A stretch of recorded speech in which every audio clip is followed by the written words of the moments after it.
Welcome, everyone. My name is Hallie Rosen, and I'm the program director at the CAC, and I'm so glad that you're here with us tonight. As I mentioned, we have a lot going on, and I'd say another big thing going on at the center is we continue to navigate the pandemic. I'm really happy to announce that starting tomorrow, the CAC will again be open 7 days a week. I was trying to figure if we've been open ever 7 days a week since the pandemic, and I think it might have been for maybe a week or two in June last year. So we're giving it a try again. We're going to be open 7 days a week from 10 a.m. to 5 p.m. This coincides with the start of the river cruise season, so our river tours are starting tomorrow as well. And it also means that tours will be leaving from the CAC 7 days a week. So we're very excited about that. I already mentioned a week later, our new exhibit, Energy Revolution, on April 9th will be opening. And the last big thing going on in April is that we're really beginning to introduce our hybrid program. So thanks to the pandemic, we have lots of different formats for programs, in-person only, virtual only, or hybrid. And beginning in April, you'll see some hybrid programs, which means you can come and view the program at the CAC or watch it from your home on Zoom. When you register, please note you'll have a chance to choose how you want to watch it. And regardless of the way you do it, everybody will receive a recording of the program 2 days after the program. So just a couple of things to be thinking about in April.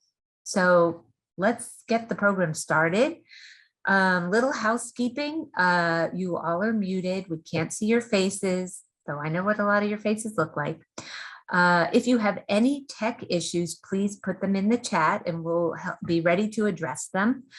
If you have any questions, put them in the Q&A and there will be time at the end of the program today to ask your questions. And then, of course, you will receive a recording 2 business days after the program, and the link you receive will last 7 days. So it's my great pleasure to introduce Adam Rubin, who's the CAC's Director of Interpretation. In this role, he does lots of different things at the CAC. He works with our volunteers and docents. He provides content for the education and the program teams, whether it's working with our teen ambassadors or facilitating the professional development for teachers through the NEH, or assisting us with our various programs like tonight. He also was instrumental in creating content for OHC's popular trails that we had on our app. He is an architectural historian who's worked as a researcher, writer, and preservation educator. Adam previously worked in urban communities in Los Angeles and New York before coming to Chicago. He has a BA from New York University and an MA in historic preservation from George Washington University. So without further ado, I'm going to invite Adam to join us. And there he is. Been here all along. How you doing, Hallie? Doing fine. Well, I want to say I've got a lot to say. I feel like this is a program that's been cooking for quite some time. Actually, we're looking at about 18 months kind of leading up to tonight. So I'm really excited to get into it. And if anything, the only disappointment I really bring to it is that we have a very short amount of time to cover something that's pretty big and important, but I think is something that is really critical. So I want to say some thank yous before I get into it. First of all, thank you to Hallie and to Ian and Jennifer on our programs team who are working behind the scenes to make this happen, make it really easy for those of us who are on screen to focus and talk to each other. It's great to have you here along with anybody else who helps our programs operate. I want to say thank you specifically at the top to Lynn Osman, our CEO and president the past 25 years, plus a few more weeks from now. Lynn has really been instrumental in championing the work of the staff, of the volunteers, of everybody who's really wanted to see the Chicago Architecture Center evolve and change over these next few years. And really, we couldn't have done any of this without her sort of support along the way. So Lynn, thank you and an early congratulations and bon voyage when you get there, but we've got you for a few more weeks, so be ready to work a lot. I want to thank also our board of directors and volunteers. I want to make it clear that a lot of people have really informed and participated in the process of what we're going to call broadly land acknowledgement. This involves people at the highest levels of the organization, the board of directors, who are really making the decisions of what is this organization, how do we operate, and who do we want to be going forward. And I also want to call out our volunteer communities, our docents, our education guides, our exhibit hosts, everybody who really is out there speaking with the public, telling these stories that are so critical to understand about who are we as Chicagoans, where are we, what do our buildings say about who we are, and how have we evolved, and how can we look both to the past and into the future to kind of think about human beings, human life here. A lot of really talented people have contributed to this, and I am grateful to everybody. And lastly, of my thank yous, I'm going to thank Monica and Deborah and Jamie, who I'm going to tell you a little bit more about in a moment when I read some short bios, for participating in this program. These are people who, over the past couple of years, have not just been collaborators in the community, but I would say I feel a friendship with, a kinship with, as we enter into some difficult subjects of understanding what is it that we're all doing, what types of stories do we want to say, and how can we communicate better with each other. So with that, with some thank yous, I want to get right into it, and I'm going to pull up on the screen, or Ian's going to pull it up in a moment, a focused land acknowledgement statement. And I want to also give you qualify something, that land acknowledgement language is one piece of what land acknowledgement is. Along with language, it would be nothing without a set of actions. We're going to talk a little bit about what I mean when we talk about actions and policy, but what you will see starting today on architecture.org, and somebody's going to put a link up here too, is you will see a page. It'll be architecture.org/land-acknowledgement. We are working right now to get it to where you can navigate there from the home screen. For now, if you go into the chat and see the link, you can click on it. And there you're going to see a full-length land acknowledgement. That's going to be about 3 paragraphs long. It's going to have a bit of historical information, a little bit more elaboration on the story we're trying to tell, but we're combining that also with a focused statement. And the purpose here is to have something that people in the CAC community can share orally in any time that we are interfacing with the public. Somebody may come from another part of the world and only ever see only ever encounter the Chicago Architecture Center once. And we really believe that it's important that everybody see this as a part of the values of who we are. So I'm going to go ahead and read it to you, and then talk a little bit about how we got here. The Chicago Architecture Center stands on unceded native land. Generations of related tribes tended to the land and waterways before non-native settlers forced their removal. These include Ojibwe, Odawa, and Potawatomi, all Anishinaabe tribes, in addition to Ho-Chunk, Kaskaskia, Kickapoo, Mascoutin, Menominee, Meskwaki, Miamia, Peoria, and Sac and Fox. Their trade routes and dwellings are part of an unbroken story about Chicago architecture. The center commits to amplifying the voices of our earliest residents and of the diverse Indigenous community living here today. I'm going to talk a little bit about how we got here, and then I want to really get into the meat of the conversation with our esteemed guests. This is a moment that cultural institutions in Chicago and across the country and across the world are in a moment of change, and they always have. Museums and learning centers and all these places have always evolved with the times. They've always responded to the public, but also responded to themselves. What are the stories we're trying to tell? What are our values? And in looking across the Chicago cultural landscape, the Chicago Architecture Center is certainly not the first institution to enter into this process. And if you look at websites of different organizations, or maybe you've attended a play or a program in another museum, you'll find that land acknowledgement, if done appropriately, is one that is a highly personal process and should necessarily come across not just as authentic and genuine, but really refer back to who's saying it. It's intentional and it's specific.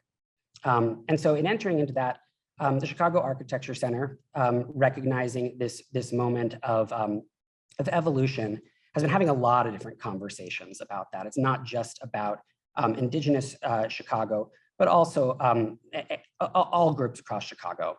And so we have incorporated into our strategic plan for 2025 going forward, this value that the Chicago Architecture Center aims to work to be more inclusive for an ever more diverse audience. And this is something that has come from staff, it has come from the board of directors, it's come from volunteers. A lot of us really collaborated on this, and we're really excited to have this be a part of a strategic plan. And a lot of this discussion comes from a regular meetup that happens with the staff that we call the IDEA group, which would be inclusion, diversity, equity, and accessibility. And I want to be clear that this has actually been a very porous group of people. It's not, rather than being a committee, although in office lingo, sometimes we say that. This has always been whoever wants to show up and participate in talking about what can the Chicago Architecture Center do to be more inclusive and to be more equitable. Everybody has been invited to this, and it's really become an overarching framework that's complemented and helped to inform our strategic plan, rather than just one particular group of people. And that's there's a lot of people who are not talking tonight. I recognize that I am one person who's participated in these conversations, but it's actually been dozens of people over the past 3 years that we've had this regular meetup that have participated, including people who don't work at the Architecture Center anymore. But we know that this has been a broad conversation and kind of goes beyond our walls. So what does Land Acknowledgement aim to do across the organization, and where is it going to take us? It aims to do a lot. Part of it is about how we interface with the public, but also part of it is about how we operate internally. We've had conversations with every department of the organization, from development to education to operations, to talk about what commitments can everybody make sure that this is something that is really that is really in the core, in the DNA of the organization. And where is all this going? The aim is to make sure that as our strategic plan evolves and we reach 2025, that we've really met these goals, to make sure that we are inviting more voices, we are being more welcome, both internally and externally. And as I mentioned, many different people have contributed to this conversation at different points. Some people who are more involved 18 months ago, some people who've been more involved over the past 6 months, but nobody's forgotten, and everybody's fingerprints are on this, which makes me feel wonderful. And the last thing I'm going to say before I bring it into the panel is what makes this statement unique to our work.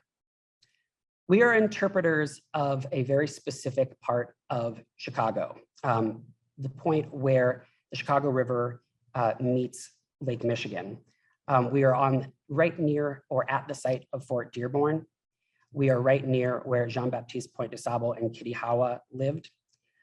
We are the place that many people will come and begin their story of Chicago.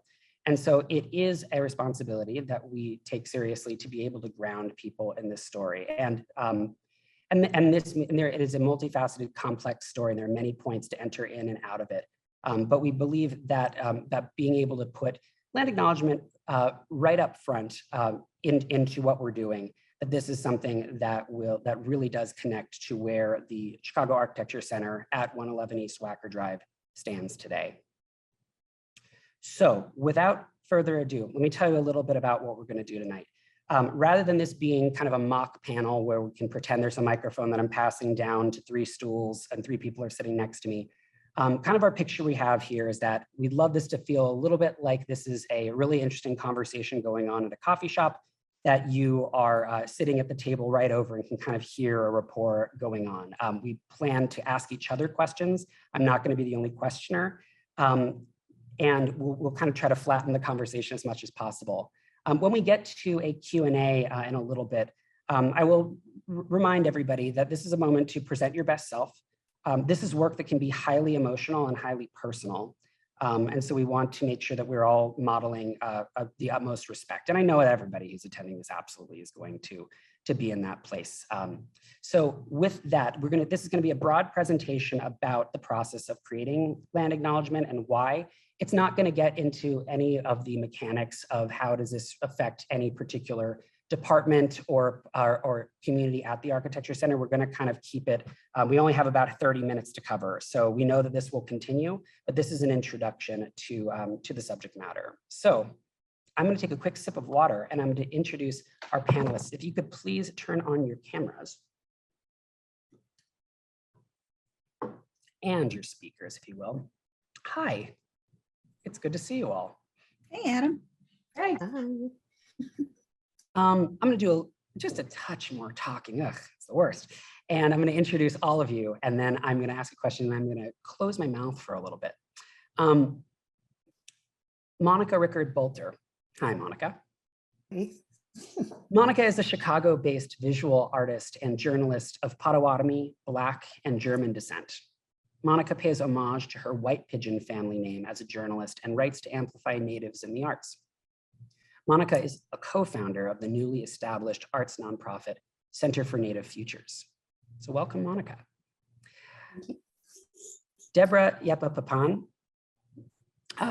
is a visual artist who utilizes digital imagery to share her story about being mixed race Korean and Jemez Pueblo. Currently, Deborah serves as the Native Community Engagement Coordinator for the Native American Exhibition renovation at the Field Museum. Along with Monica, Deborah is also the co-founder of the newly established arts nonprofit Center for Native Futures, which I'm really excited to get into. And just last week, she was appointed to the Cultural Advisory Council of the Department of Cultural Affairs and Special Events, otherwise known as DCASE here in Chicago. Welcome, Deborah. Thank you. Good to be here. And lastly, but not leastly, Jamie Waters.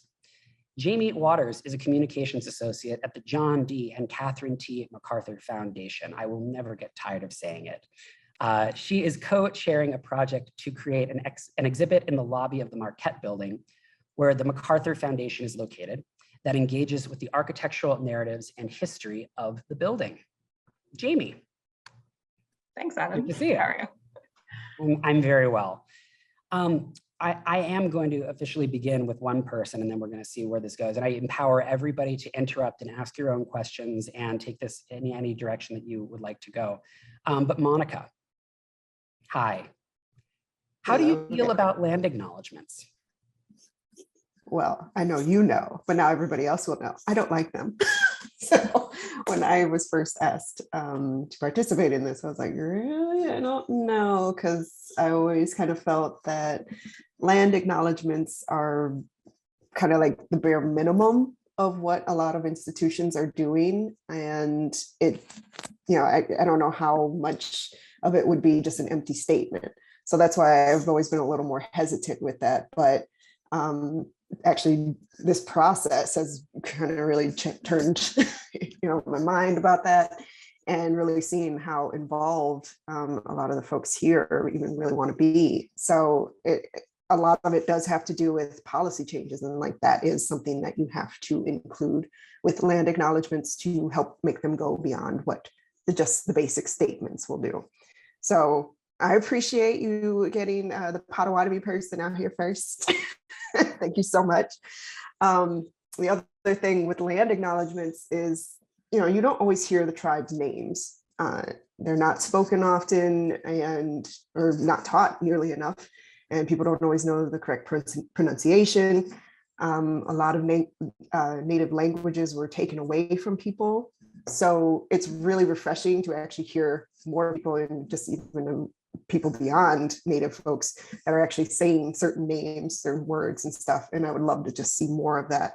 So I'm hoping that land acknowledgements like this can help inspire and really get more people to start thinking, oh, well, how can we go that extra step?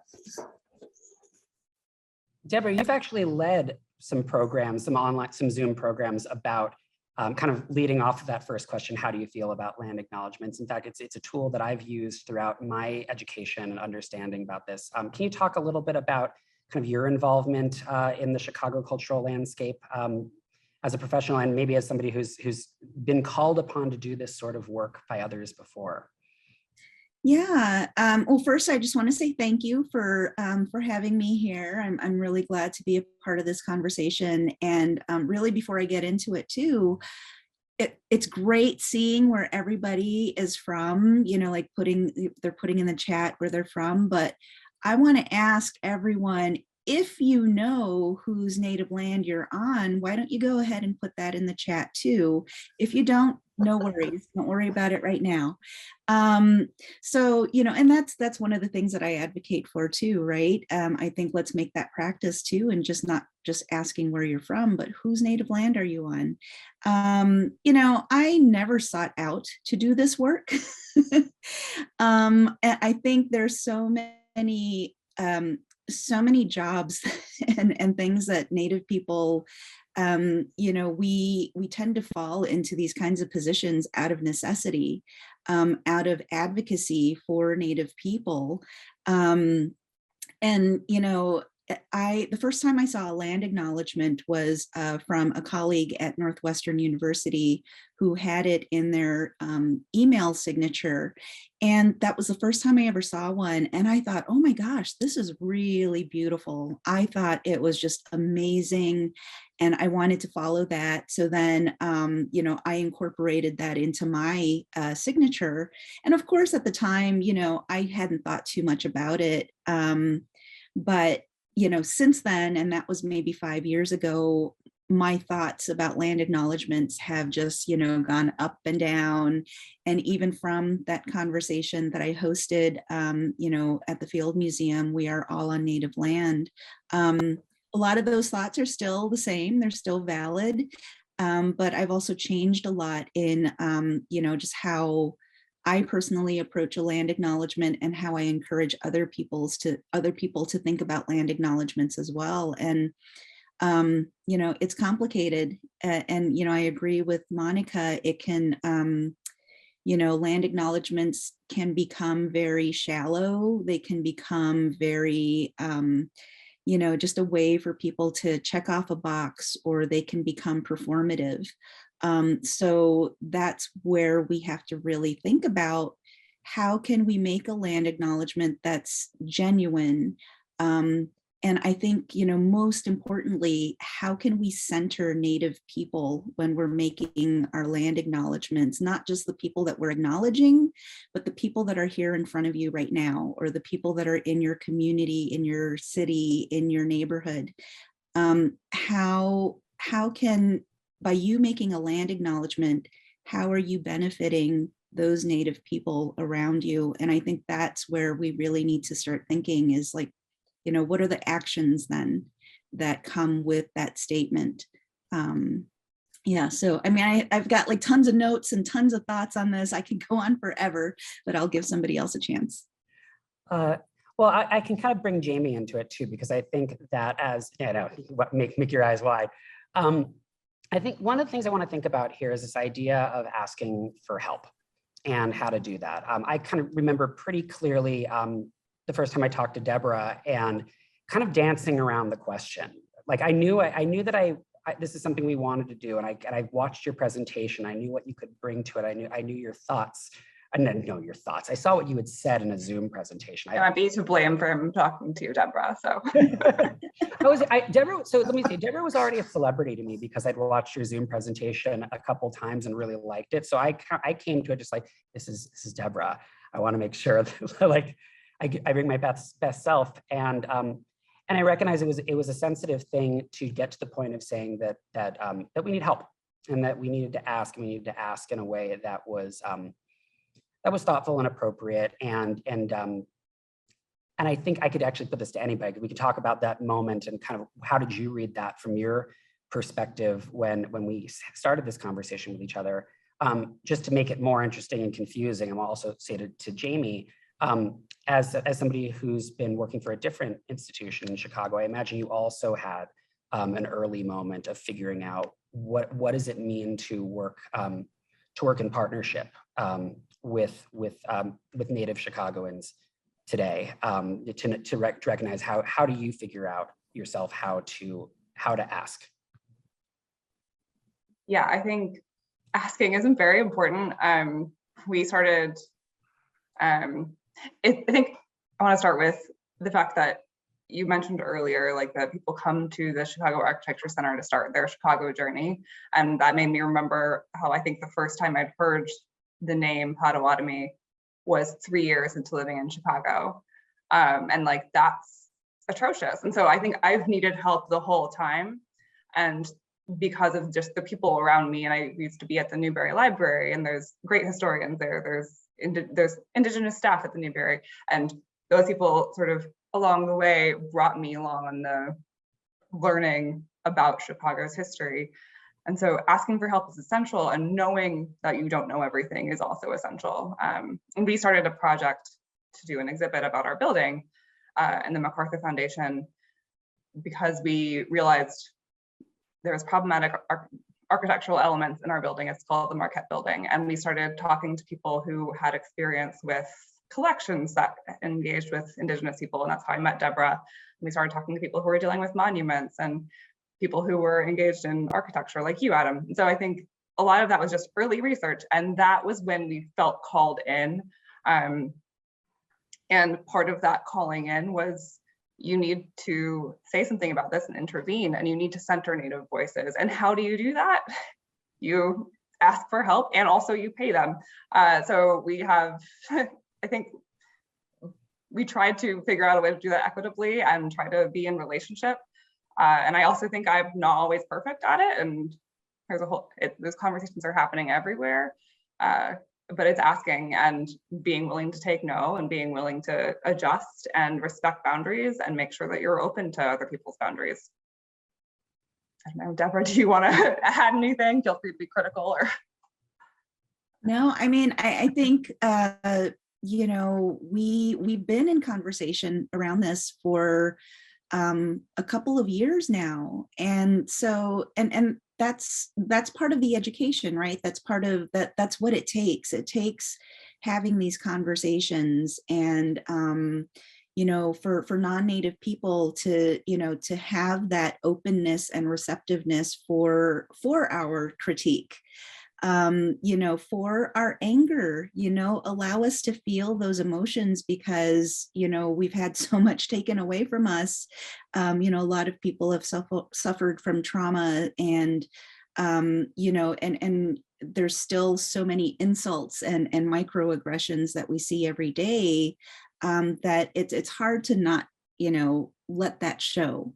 But you know, it is important just to be open and have those conversations, and allow, you know, to give that space for those conversations, right? And allow yourself to learn and grow. And that's what I've really appreciated about, you know, you, Jamie, and Adam, just, you know, having those kinds of conversations, and being allowed to, you know, just feel those feels, right? And have you also be open to those, you know, critiques. It's an important part of the process. Like thinking of any good relationship, you got to have open communications. You got to be able to let that person be themselves. And then you can, you know, bounce ideas and like, oh, well, maybe I should try to adjust, or maybe I didn't, you know, see it from that perspective, but now, you know, I will. So it's been great. There's just so many assumptions we all have. And like, we've all grown up in a settler colonial environment, right? Where we have all these perspectives forced on us, like from birth, and unlearning that and sort of being willing to check your assumptions, and you ask if your assumptions are correct, or be willing to be told that your assumptions are incorrect, and maybe you should rethink that. It's very important. Which brings up a good question. What is a perfect land acknowledgement statement? Does that exist? I don't know. Let's talk about it for a few minutes. Monica, you get the floor first. Oh, great. Well, let me ask, without being facetious, I can ask it in a more serious way. This is a very intentional use of language. This is sentence structure down to you know, syntax and commas and all of this. But clearly, it's meant to be economical, not just because you're saying something out loud, but because you want to make sure that the point is made. The point is made well and thoughtfully. when you read a statement, I'm not talking about ours specifically, but any, like, when do you know that you're hitting the right marks, that you're, or at least if there's not right, that your heart is in it, you know, you're reading something that is coming from a genuine place? Usually it also depends on when the land acknowledgement was constructed, if they actually are engaging with Native people, and people from that area in particular is also very helpful, because you want to make sure that you're representing those things well. So I appreciate when I hear land acknowledgements where they're like, yeah, we actually, you know, constructed this with the tribe or with somebody from, you know, this area. So I think it's something that is organic, and we're all kind of still learning how to make it sound, you know, not offensive and not, you know, half-hearted or anything like that. So yeah, it's still a process, because these are still very complicated. And like I said, like, not so many of them that I have seen have been really disappointed with. So, you know, you can't have like a certain team, like using a mascot, but still have a land acknowledgement, where it's like, well, what are you doing? You got to rethink some things sometimes. So Yeah, I don't think there is no perfect land acknowledgement. I just don't think, you know, a land acknowledgement is it should be a living document, and it should be something that, you know, is subject to change. It continues to change. It evolves as your own personal learning changes and evolves. You know, I think, especially, like, you know, thinking about this area, Chicagoland, because so many tribes had relationships to this area with each other, and, you know, with this area, you know, I don't think we can claim to know every single tribe that, you know, came through or lived here. But these are the ones that we name right now are the ones that we do know. And why do we know that? We know that because we've heard directly from those tribes that have said, Chicago used to be our home. It's in our history. It's in our stories. And so that's how we know. We have still yet to learn, you know, of other tribes. And I think that it's okay to admit, like, yeah, you know, I don't know all the tribes, but I'm learning, and I will continue to change my land acknowledgement the more that I learn. Yeah, I mean, there's just I think, yeah, I think I had more to say, but. We'll get more out of it. Yeah. Deborah, I noticed you're wearing a shirt that I think says land back. Yes. I recognize the shirt. So I think I was thinking about, like, what would be a perfect land acknowledgement, and it has to include action, but, like, maybe the perfect land acknowledgement is when we don't need them anymore. And, like, that's not, like, imagining that future, like, what does that look like? like that, yeah. Let's get to that future. Yeah. Imagining a future is a really powerful thing, when the idea of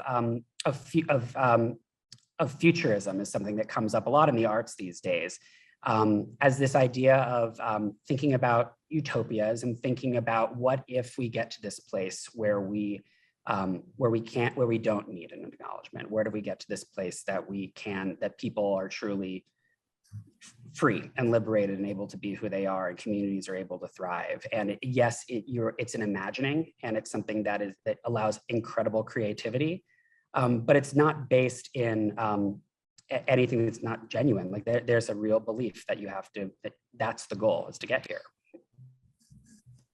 Yeah, I think, yeah, it's beyond imagining. You know, I don't like to say that, you know, we're imagining the future. I like to say that we're realizing and creating the future, and, you know, creating what the future can be.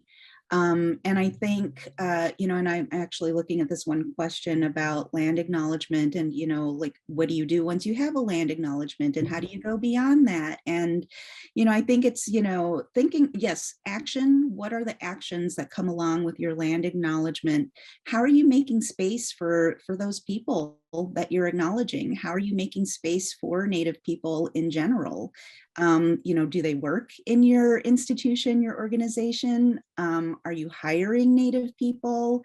How are you bringing in Native narratives, you know, into the work that you're doing? How are you supporting Native movements?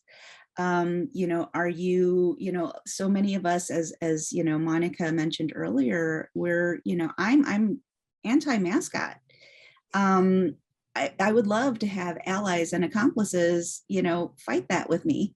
You know, so those are little things that, you know, people can do to help, you know, support us by buying our art, read our books, learn about us from us. You know, that kind of thing. And those are things that can be done prior to your land acknowledgement. Those are things that can be done as you're making your land acknowledgement statement. And those are things that can be done after you have your land acknowledgement statement. So I think it's always thinking about the action, not focusing so much on just making that statement and making it perfect, because it's never going to be. What are you doing as you're doing that too? Yeah, and making sure it's not just limited to like November, Native American Heritage Month. It's like making sure you have things programming throughout the year and like make sure that these stories are shared. So that's one thing you'll learn about me. I am always pushing, get your story out there. So we've seen way too many of them just either die away or just haven't, you know, none of these things were shared. And a lot of times people end up, you know, thinking, oh, these people didn't exist or this didn't happen just because we haven't heard that certain narrative. And if we, you know, have folks that help create situations or opportunities where those narratives can be shared and be more inclusive, I think just overall, we're all going to be better as a society. Absolutely. And speaking of places to share it, I feel compelled to also bring up, go back to Jamie for a second and talking about the MacArthur Foundation. It occurred to me that it would be worth mentioning where we met. The first time Jamie and I met was about 2 years ago on a Chicago Architecture Center tour of the Marquette building, along with the MacArthur Foundation staff, kind of at the point that you were starting to have a conversation about reimagining the exhibit in the lobby and how you talk about the building and how you talk about the art and its design. And I'm kind of trying to think about at what point did the Chicago Architecture Center say, okay, this is something that we need to take seriously and start to incorporate. And I'm realizing a lot of it is based on kind of where the MacArthur Foundation was at that moment, both where you were as an organization and where you physically were in a building that we talk about on our tours. Yeah, I think land and space is inherently important to a land acknowledgement. I think I saw someone in the chat drop in something about like, what about the people? And it's like, yes. One of the things we noticed in the building was from conversations with you and with people who are in the Indigenous community and deal with monuments and problematic imagery is that the images in the lobby are harmful. They portray Marquette sternals and they're harmful to people who are currently here. And I think there's this perception, actually there's this great book by Jean O'Brien called Firsting and Lasting that's all about how the United States sort of constructed an end to Indigenous people. And it's very important to remember that Indigenous people are still here. I think Chicago has one of the largest Indigenous urban populations in the US. And that's real, and you need to engage with that if your building and if your physical space, if your monuments are harming people in our community, that is a problem and you need to intervene. And so, yeah, I think that started a conversation with us and with a couple of your great tour guides, just talking about how they use the space and how we can help it become more inclusive space, and what we started brainstorming a little bit in that meeting even. And so far the conversation has evolved, obviously, and we incorporated a land acknowledgement through that process, and there will be an exhibit forthcoming, so that's exciting too. But yeah, I think it's about like what is the impact of the space that you're in, and engage with the people in your community about that. Certainly, and I want to bring up a theme about collaboration here, because one of the notes I had when we kind of had our pre-conversation about what are we going to talk about tonight was this idea of differences of opinions, not just within ourselves, in our families or our offices or our communities, but also within Indigenous populations. I might want to talk a little bit about how do we work together when we're not necessarily all on exactly the same page about where we want to go. Anybody want to try that one? For me, it's listening. I was actually, one of my notes for tonight was like, listen more than you speak. So yeah, with that, Deborah, Monica. Yeah, I agree. It's a lot of listening. It's a lot of, you know, whose voice are you prioritizing and privileging? But I mean, that I think just collaboration among anyone, you know, it doesn't necessarily be like that there's a difference between Native people and non-Native people and how we collaborate, but, you know, just how does anyone collaborate, you know? And I think it's universal. It is that, you know, listening is key. And then taking action on what you hear too.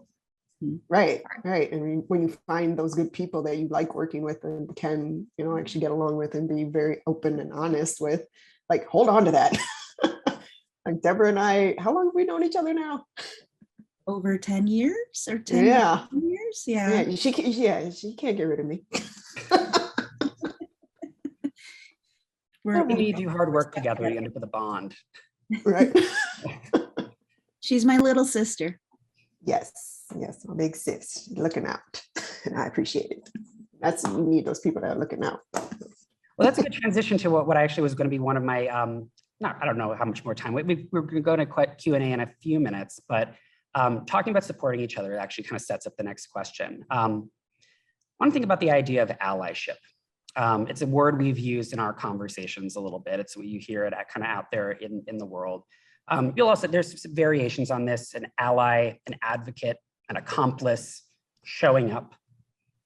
They're all similar with some subtle differences here and there, but I'll use one of them. I'm going to use allyship for this and say, in the context specifically of land acknowledgement, what do you think it means to be an ally?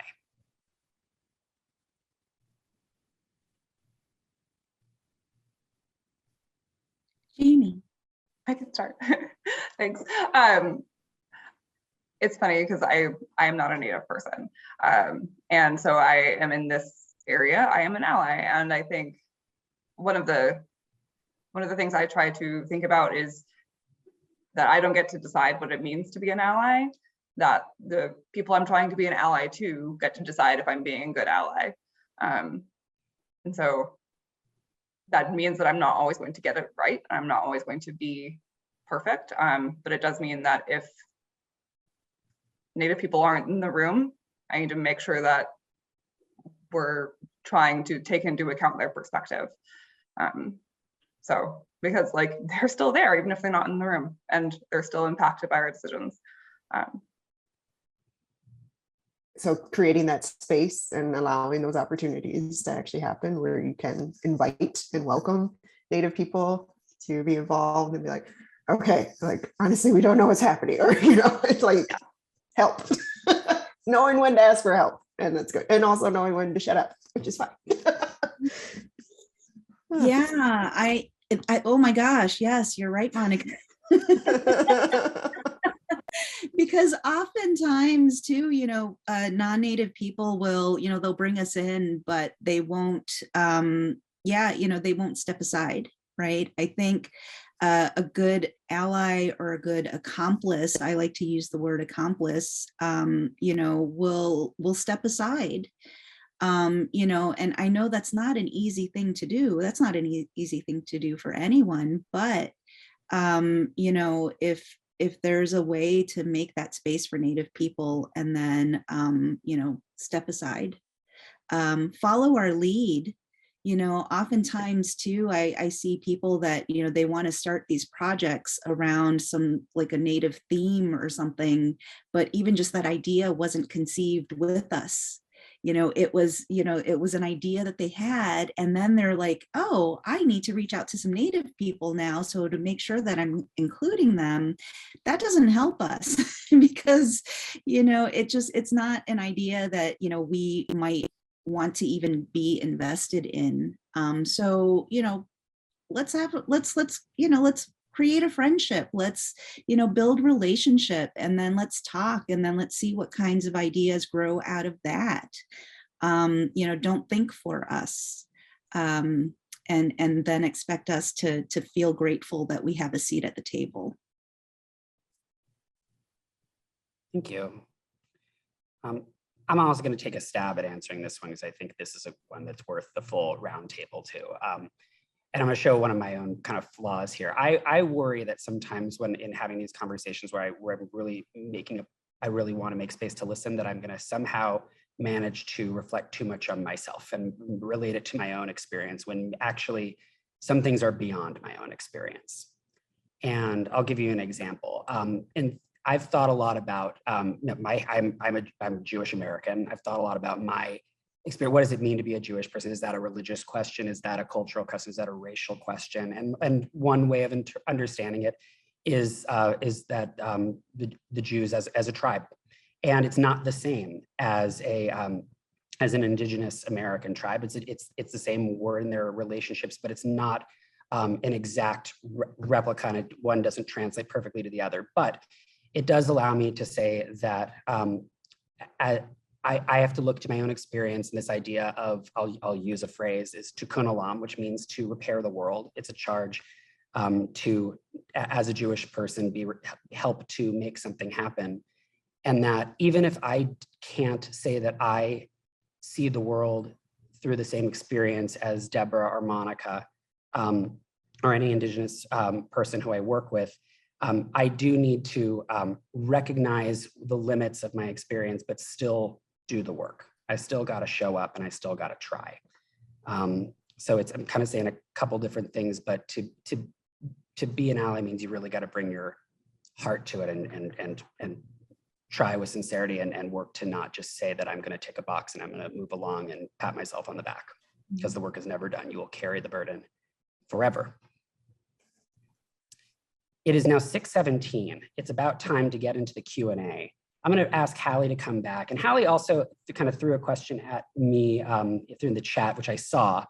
So I'm happy to vamp with this while you pick your first question. A lot of people are asking about what else is the CAC intending to do? And that's a really good question. I'm gonna say a couple ways to answer this. The land acknowledgement page on architecture.org that just went up earlier today, is an evolving page. As we said, the work is never done. Working on the statement itself is something that was very intentional language, and you will find it there, and you will find a pronunciation guide, and you will find links, external links to the Center for Native Futures, to other Indigenous-led organizations in Chicago, to presentations that Indigenous Chicagoans have presented to, and beyond Chicago, have presented to talk about some of these themes, some that we think have been really useful in working towards the CAC's land acknowledgement page. But that's also going to be a place that you'll be able to come back in the coming weeks as we develop a question section of it. Within that question section, we're going to start to really build out where you're going to see points of action at the CAC. But I also don't want to just push it down the line. I want to talk a little bit about some of the things we have worked on. One thing that you've seen is, if you've come to the CAC, is you've seen the artist Andrea Carlson's banners. You are on Potawatomi land, right along the Chicago Riverwalk. It shows up in a lot of photos. In fact, we use a photo of it on our land acknowledgement page. I want to make it clear, and I hope it comes clear through the captioning, that this is the work of a really remarkable artist, a really thoughtful person who got a tremendous piece of art displayed in an incredible location, and it happens to be right where our center is. It's a very personal statement, and it comes from a place that where it's very, very thoughtful, the story that she was telling. And so the CAC has worked with Andrea to create one of our self-guided tours for the Open House Chicago app last year, where as you follow along on your phone, you'll hear from Andrea, you'll hear from the scholar John Lau about this part of the city, kind of through their words and through their perspective. That's one place. We also recognize that's one instance of where we can begin to tell more stories from an Indigenous perspective. We have had conversations with our docents about all the tours that we offer, and that there are opportunities to take a look at the material and think about where stories could be integrated where they aren't already, and to be really thoughtful about it, and to take time to make sure that instead of just rushing to get something in there, but to really be thoughtful and look at the material and think about training and think about tone and think about word choice and all of that, so that over the course of the next year, more and more tours are going to integrate these stories to be able to really build off of the foundation that land acknowledgement is setting up in the first place. Internally, we're talking about places within our youth programs for youth from Indigenous communities to make sure that they have opportunities to participate in programs like Teen Fellows and Girls Build. We're looking for opportunities where we can introduce Native made art into our store. Again, we recently started to run our store. I'm going to mess up the words here, but our store is constantly evolving, and it's one place that we really think that would be a great place to be able to see some art that hasn't been featured there before. So there's a lot of different things that are in different stages of development, and we'll begin to be able to make those public on the land acknowledgement page as we kind of create the strategy to make them happen, and not just say that we'd like them to happen, but to really get it going. Hallie, hi. Thanks, Adam. Thank you, everyone. We do have lots of questions. I know we're not going to have time to ask them all, but we can pull these questions and then we can get back to you. And in some cases, we'll reach out to Deborah and Jamie and Monica directly, because there's a couple of questions that are to them specifically, so that we can get back to folks. And of course, if you're named anonymous attendee, we're not going to be able to get back to you. So we have a question from Lisa. She's wondering, for the 2019 architecture biennial tours, they always began with a land acknowledgement. I then connected the nearly dozen nations identified with the wide range of ethnic backgrounds that comprise the people of Chicago today, i.e. Chicago has always been a place of people with diverse backgrounds. Does this align with the objective of a land acknowledgement, or does it diminish the legacy of the Indigenous nations who live there? Yeah, that second part. Do you want to say a little more, or? Yeah, I mean, you know, I think land acknowledgements are also important to, you know, acknowledge your own positioning as well. But, you know, I feel like something like that it still further like pushes us out. You know, it's just, you know, like a continued erasure, you know, like, oh, let's acknowledge Native people, but at the same time, let's erase them. So yeah, I think it just, you know, it defeats the purpose of what a land acknowledgement, you know, and people acknowledgement is, you know, Native people. Okay, Say thanks. the tribe's name. Say it one more time, Monica. Oh, What, say Monica? say the tribe's name. We need that. Thank you. We've have a couple of questions, Jamie, about if you could talk a little more about changes that are going to be at the Marquette, whatchamacallit, that you're going to be, that are going to be at the Marquette building, yeah, in the lobby and in the exhibit. The Marquette building, it's beautiful. It's a 1893 skyscraper, so one of the earliest skyscrapers in Chicago, and it's historically significant. There's these beautiful mosaics by Tiffany. They're glass, they're original. There's a lot of information you can find out about those mosaics online at the Corning Museum of Glass as well.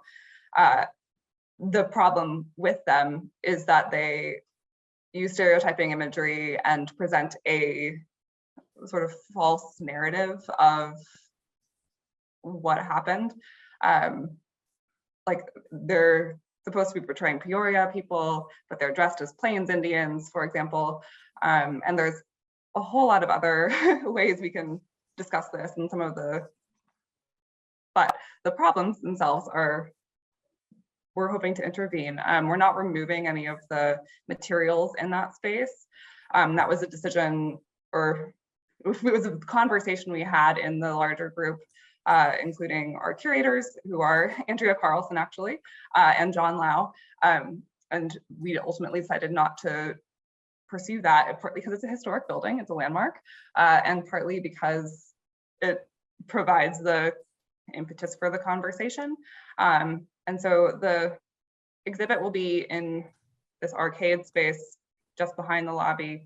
And it's going to be telling a different story. It's going to be challenging that narrative. And there's some beautiful artwork that we've commissioned that's going to be part of it as well. So I'm very excited to share more about that when it happens. And we'll be in continued conversation with Adam and docents who are relevant to that space. So I'm very excited for that to come up. I'm not sure if that answered all the questions or if I should go into anything in more depth, but I want to cede my time. A good start. Thank you, Jamie. Tom is asking, and we really encourage our docents and our exhibit guides to tell stories. So there's many stories that we can tell about Chicago's Indigenous people.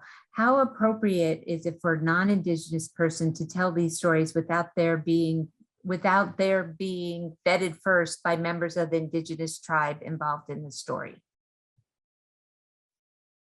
Well, like you do any research, just look where you're getting that information from.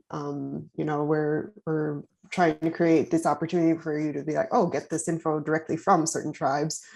Or, you got to look up, like, it takes a lot of work. Honestly, and it's just work of everybody involved. So just the more effort you put in and just be like, well, actually, let me double check and make sure, like, am I telling this correctly? Or did I just get that off of Wikipedia? And, can't always trust Wikipedia. I can also say here that because this has been a long journey of kind of understanding what we're doing when we talk about entering into a land acknowledgement policy, we've collected up a lot of resources that feel that they are vetted, that they are appropriate, that they're through the lens that rings true. That's something that's in my role as director of interpretation. I've certainly done a lot of that work. So if there's people within the CAC community, especially those who talk to the public, who are looking for pathways into materials, that's a conversation that certainly I'm available for and can have a conversation about. If you would like to do, if you'd like to engage and enter into these stories, what's an appropriate way to do it? But we're all here to help. We've been collecting a lot of stuff, and it's been moving along. Yeah. Yeah, I think those, just really quickly to chime in, I think those stories do need to come from Native people because, we're beyond learning just about Native people. We need to start learning from Native people. And I think, maybe moving forward, thinking about creating relationships with some of these tribes, that are representative of this, area, talking with their Department of Culture and Language, talking with their tribal members, talking with their, tribal historic preservation officers or their TIPOs, to tell and share accurate stories, not just stories, but their histories from their perspective, from a non-colonial lens, from an Indigenous lens. And I think then that way you can represent those tribes in a better way. So you're acting as a representative of those stories as opposed to a storyteller. Thank you. Hallie, we have about a minute left before we go over 6:30. Did you want to ask any other questions or before we get into the last part of the program? I am just going to ask one more question and then we'll conclude. And again, just want to let everyone know that we will pull the questions and get back to the people that asked them. So most statements say natives cared for the land rather than owned the land. Why is that? And I'll open that up to whoever.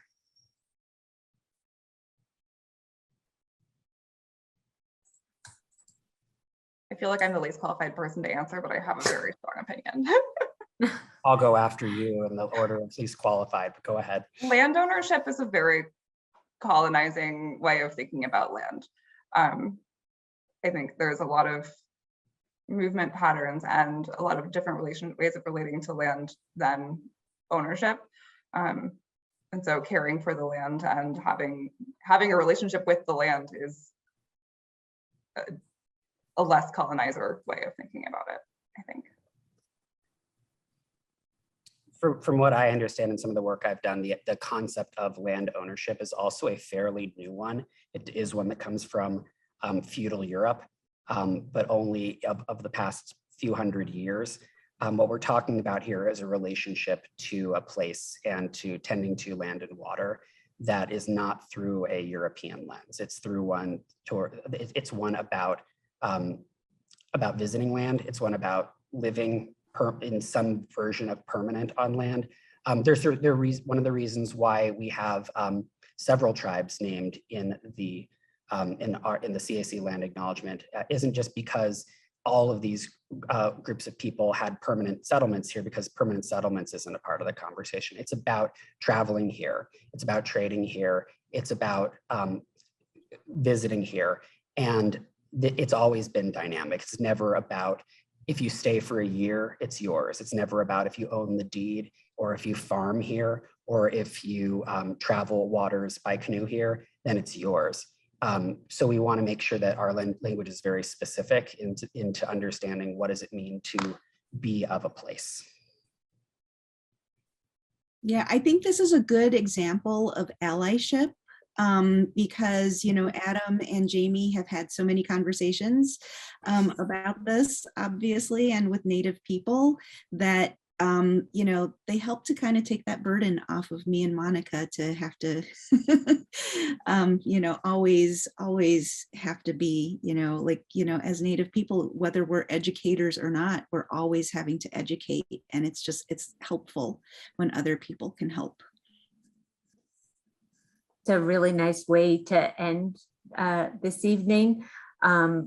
I think for many of us, it's a start of our understanding, and to hear it just played out by all of you that way was really a wonderful testament to what it means to do the work and what you'll get out of it at the end. Not that you're doing it for yourself, but just what it means to all the people involved. So I want to thank all of you for sharing your wisdom with us. I know in many ways this is really just a beginning. It's not an end. We probably could have 5 more conversations like this. So I really appreciate you sharing so much with all of us prior to tonight, all the work that you did, and then of course for this evening. And to our audience, I just want to mention that we're going to end today's program a little differently than we normally end our programs. And I know that land acknowledgements generally occur at the beginning of an event, whether it's a program, a tour, a board meeting, or a gala. Tonight we'll be concluding our program with the CAC's land acknowledgement. And doing this in the spirit that in many ways tonight is a beginning for the CAC as we incorporate the land acknowledgement and in our work going forward. So let us take a moment to acknowledge that the Chicago Architecture Center stands on unceded Native land. Generations of related tribes tended to the land and waterways before non-Native settlers forced their removal. These include Ojibwe, Odawa, and Potawatomi, all Anishinaabe tribes, in addition to Ho-Chunk, Kaskakia, Kickapoo, Mascoutin, Menominee, Meskwaki, Mayamia, Peoria, and Sac and Fox. The trade routes and dwellings are part of an unbroken story about Chicago architecture. The center commits to amplifying the voices of our earliest residents and of the diverse Indigenous community living here today. Thank you all. Thank you. Be well, everybody. Thank you. You all, Chimugwech.